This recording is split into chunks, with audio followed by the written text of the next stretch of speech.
Bismillahirrahmanirrahim. Assalamualaikum warahmatullahi wabarakatuh. Perkenalkan, saya Afzi, orang bodoh dan gila dari negeri ini. Izinkan saya untuk membahas tentang masalah sudut pandang bareng kalian. Disclaimer dulu, apa yang saya sampaikan di video ini hanya tentang masalah sudut pandang. Jadi saya harap kalian bisa memahami bahwa penilaian itu bisa dilihat dari berbagai sisi. Nah, kita masuk ke topik pembahasan yang ingin saya bahas, yaitu memiliki topik atau judul, kita akan sulit untuk menilai diri sendiri. Nah, kita mulai pertanyaan dulu nih. Penting gak sih kita menilai diri sendiri itu? Penting gak menurut kalian? Nah, kalau menurut saya, menilai diri sendiri itu sangat penting. Karena kita tidak tahu kan, nilai kita di mata orang lain tuh seberapa besar gitu. Karena kalau kita nilai kecil atau dipandang buruk, mungkin aja kita akan direndahkan. Maka dari itu kita harus tahu seberapa besar nilai kita gitu di berbagai bidang ya. Jadi nilai itu kan tidak hanya angka, bisa aja mungkin keahlian, dari sikap, dari sopan santun. Nah, banyak nilai itu. Tergantung dari budayanya bagaimana, terus lingkungan sosialnya bagaimana juga. Nah, kita mulai pembahasan nih. Mengapa gitu? Kita sulit untuk menilai diri sendiri. Jadi kan penting tuh, dari bahas pentingnya bagaimana, lalu mengapa gitu? Kita sulit untuk menilai diri kita sendiri. Kita mulai dulu nih. Pertama tuh alasannya karena kita tuh mau yang terbaik. Siapa sih manusia yang ingin terburuk gitu? Ingin yang terburuk di dalam hidupnya. Siapa yang mau gitu kan? Pasti setiap orang, masing-masing individu itu ingin yang terbaik gitu kan. Jadi ingin lebih baik daripada orang lain.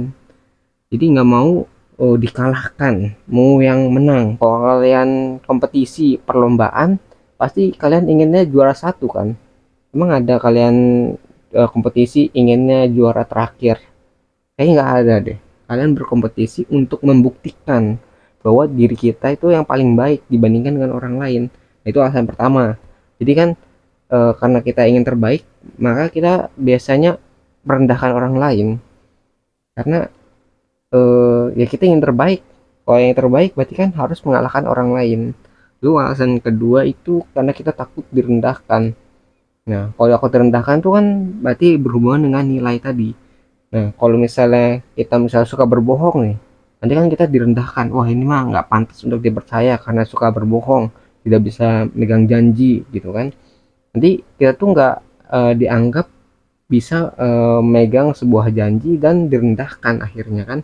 Ketika direndahkan kan berarti kita tidak memiliki nilai di mata orang lain. Nah, maka dari itu kadang-kadang kita karena takut direndahkan, kita tuh berbohong pada diri kita sendiri dan orang lain.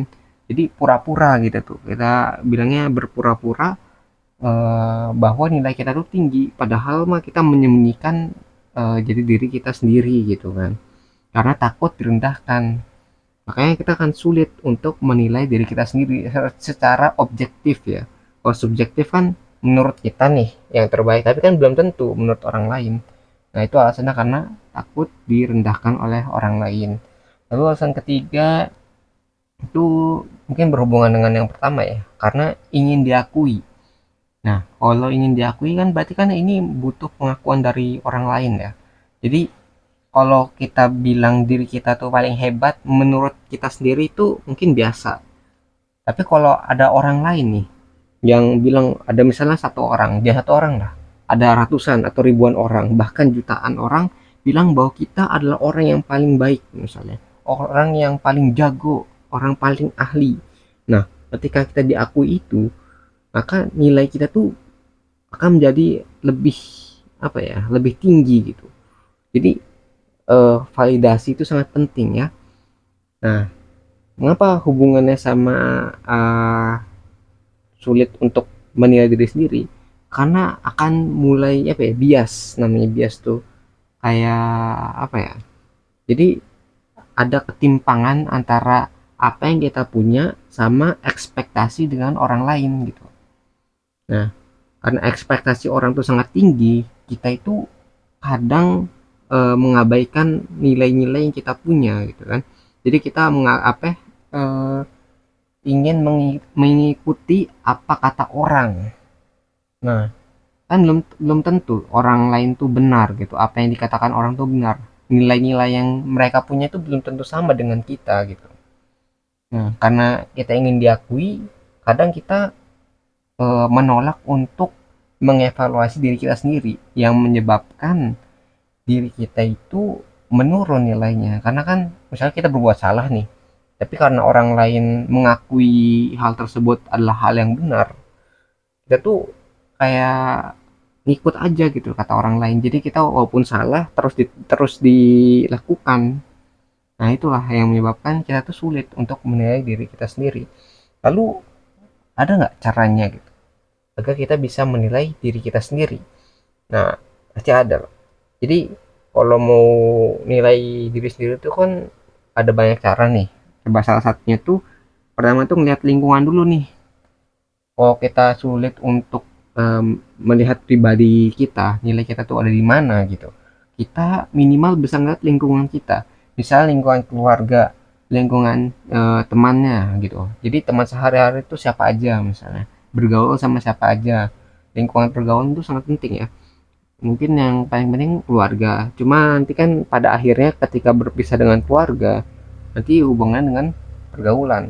Makanya kalau ingin menilai di mana kita berada, kita harus melihat dulu dari keluarganya. Kalau keluarganya baik gitu, kemungkinan dia memiliki fondasi yang kuat untuk mempertahankan nilai-nilai yang ada di dalam dirinya. Kalau misalnya di keluarga nggak cukup, lihat pergaulannya. Pergaulannya bagaimana? Apakah pergaulan yang bagus atau buruk gitu? Kan akan sangat sulit gitu. Misalnya pergaulannya itu eh, senang merokok, mungkin aja dia bisa ke bawah gitu kan. Akan besar kemungkinannya gitu dibandingkan dengan orang yang rajin berolahraga misalnya. Jadi misalnya dia ikut klub, kalau main bola, main basket gitu. Nah, dia juga akan terbawa kan nilai-nilai tadi yang sering dia lakukan, misalnya hobi bermain basket, apa yang menjadi nilai-nilai atau budaya di basket itu bisa mempengaruhi dirinya. Nah, dapat dari lingkungan dulu nih kita lihat, biar kita bisa ngelihat eh, bagaimana nilai kita di mata orang lain, gitu kan.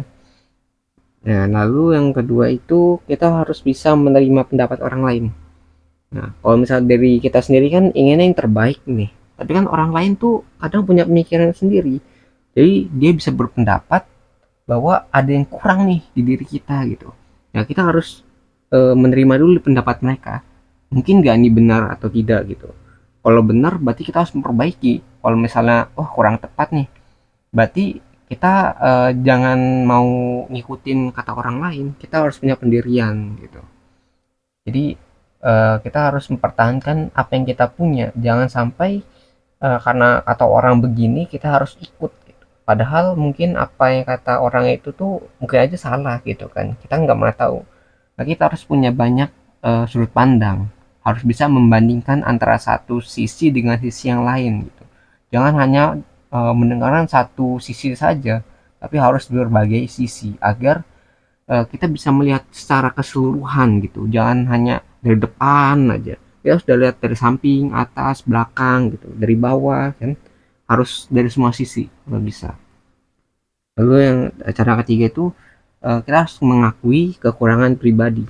Nah, ini yang paling penting nih, karena kalau kita tidak mau mengakui kesalahan kita, kita tuh nggak bisa berubah, kita tuh nggak bisa bergerak ataupun perbaiki apa yang menjadi kekurangan kita. Kalau kita tidak mau mengakuinya, kayak misalnya oh saya tidak bisa matematika misalnya, saya akui dulu oh saya tidak bisa ini, maka dari itu karena saya tidak bisa, saya harus belajar lebih giat lagi, saya harus belajar lebih tekun lagi untuk memahami matematika agar nilai saya menjadi lebih baik, agar saya lebih paham dengan materi yang diberikan, seperti itu. Jadi karena kita mengakui kekurangan kita, kita tahu di mana kesalahan kita dan mencoba untuk memperbaikinya. Kalau kita nggak mau mengakui, ya gimana mau berubah? Misalnya udah salah nih, ah itu mah kesalahan biasa, itu mah gampang gitu. Kalau misalnya kita hanya meremehkan gitu, tidak mau mengakui kesalahan kita tuh akan sulit untuk berubah. Jadi ya makin sulit lagi untuk mempertahankan atau menilai diri kita yang sebenarnya gitu. Nah, kalau untuk saran pribadi ya, dari saran saya pribadi itu, manusia itu nggak ada yang sempurna ya. Nah, karena semua orang tuh pasti memiliki kekurangan dan pernah melakukan kesalahan. Nah, yang menjadi pembeda adalah bagaimana sikap kita untuk menghadapi hal tersebut. Nah, kalau misalnya kan manusia nggak sempurna nih, ada banyak kekurangan ya.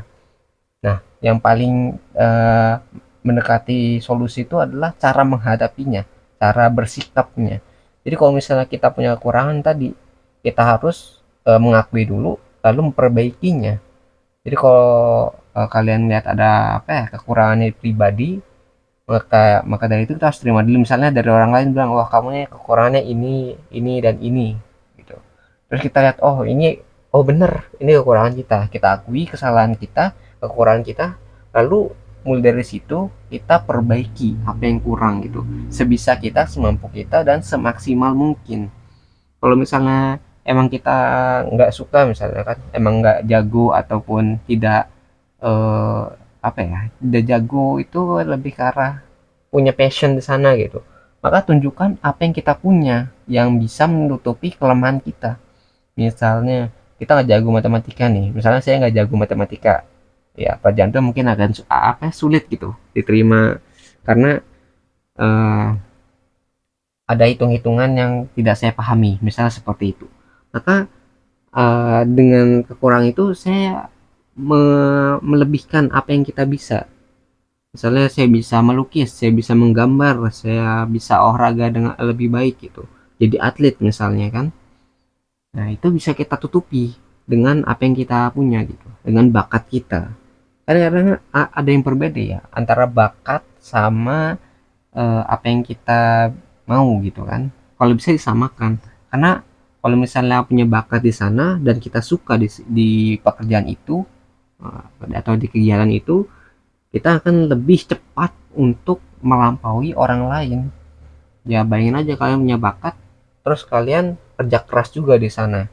Jadi dia double apa yang mungkin dicapai orang lain dalam waktu 1 tahun, mungkin dalam waktu 1 bulan kalian bisa menguasainya gitu. Jadi dengan menyadari kekurangan kita mungkin bisa menutupinya dengan kelebihan kita. Ya kalau misalnya kurangnya kurang banget gitu ya, setidaknya kita usaha juga lah. Itu aja sih.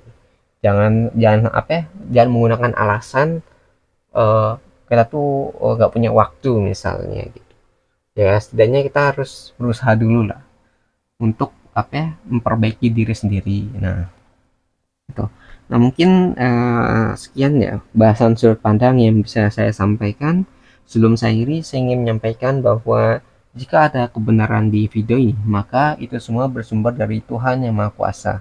Dan jika ditemukan banyak kesalahan ataupun kekurangan di video ini, maka itu semua berasal dari diri saya sendiri.